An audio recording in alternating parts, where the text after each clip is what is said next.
Imagine this: 10 years of war, thousands of lives lost, gods interfering left and right, and it all ends with a giant wooden toy horse. Yep, welcome to the Trojan War, the most epic mix of love drama, divine chaos, and military strategy ever told. And spoiler alert, the war was basically won with the ancient equivalent of clicking on a shady free download. So how did it all start? With a woman, of course. Helen of Sparta, said to be the most beautiful woman in the world. She was married to King Menelaus, a Spartan warlord with a temper. But along came Paris, a Trojan prince, smooth talker, good hair, and clearly zero respect for international borders. He snatched Helen and took her back to Troy. Imagine stealing someone's wife and sparking a decade-long world war. That's basically like stealing somebody's iPhone and triggering World War III. Menelaus wasn't having it. He called his brother Agamemnon, who gathered every Greek hero with a sword, shield, or ego big enough to join. Soon, over 100,000 warriors and 1,200 ships set sail for Troy. This was the Avengers, Bronze Age edition. There was Odysseus, the clever one, Ajax, the muscle, and of course, Achilles, the ultimate war machine, a guy who was basically invincible, except for one tiny bug in the system, his heel. That's like having a max-level character with god-tier armor, but one unpatched glitch that lets you die to a single arrow. The Greeks landed in Asia Minor, set up camp outside Troy's massive walls, and stayed there for 10 whole years. Imagine being stuck outside the same city for a decade. That's not a war. That's the longest camping trip in history. The Trojans defended their walls, the Greeks attacked, and in between, everyone waited for the gods to pick a side. It was like Game of Thrones, but the writers were Zeus, Athena, and Apollo. And oh, the drama. Heroes clashed one-on-one. Gods dropped down to cheat. Achilles was so good at killing people that his name literally became shorthand for "don't mess with me." But the biggest showdown was between Achilles and Hector, Troy's champion. Hector wasn't just a fighter, he was the pride of his city, the kind of guy you'd want on your team. Achilles, on the other hand, was pure rage in human form. When they finally fought, it was brutal. Hector lost, and Achilles dragged his body around the walls of Troy just to make a point. Yeah, sportsmanship wasn't exactly a thing back then. But Achilles' story ended as suddenly as it began.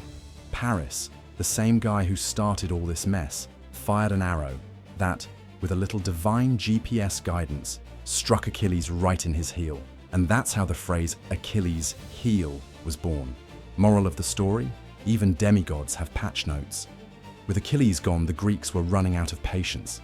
They'd been camping outside this city for years, eating bad food and watching their best fighters die.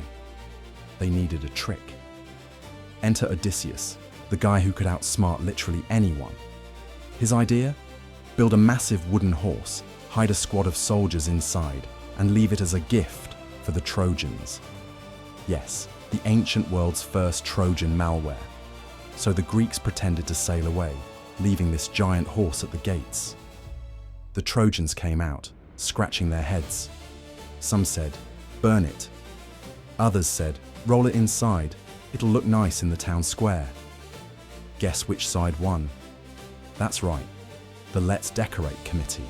They pulled the horse into the city and partied all night, thinking the war was finally over. Picture it, the Trojans drinking, dancing, celebrating. Meanwhile, inside the horse, dozens of sweaty Greek soldiers were sitting in silence, praying nobody sneezed. Talk about the worst Airbnb experience ever. At night, the Greeks crept out, opened the city gates, and the rest of the army, which had only pretended to leave, stormed in. Troy went up in flames, palaces burned, temples looted, and the once mighty city was reduced to rubble. After 10 years of war, it was over in one single night. all thanks to the world's most suspicious piece of furniture. But here's the twist. Did the Trojan War even happen? Historians are still debating. Some think it was based on real conflicts around 1200 BC. Others believe it's pure myth. But the story stuck. From Homer's Iliad to Hollywood blockbusters, from Shakespeare to memes on Reddit, the Trojan War has outlived even the gods who supposedly ran it. And the phrase Trojan Horse is still alive today. Except now it means that sketchy file that ruins your computer.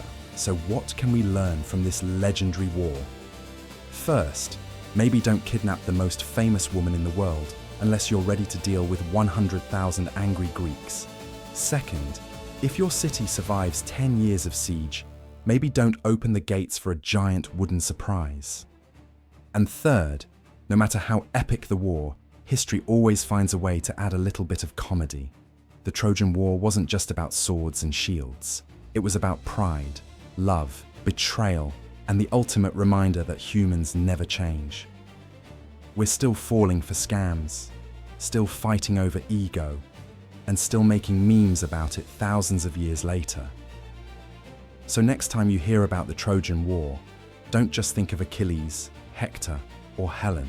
Think of that poor guy sitting inside the wooden horse, whispering to his buddy, "Bro, do you think they're actually dumb enough to drag this thing inside?" Spoiler, they were. And that, friends, is how one of history's most legendary wars turned into the ancient world's biggest prank. Stick around, because we've got plenty more epic battles and warriors coming your way. Hit that subscribe button, because the war stories are just getting started.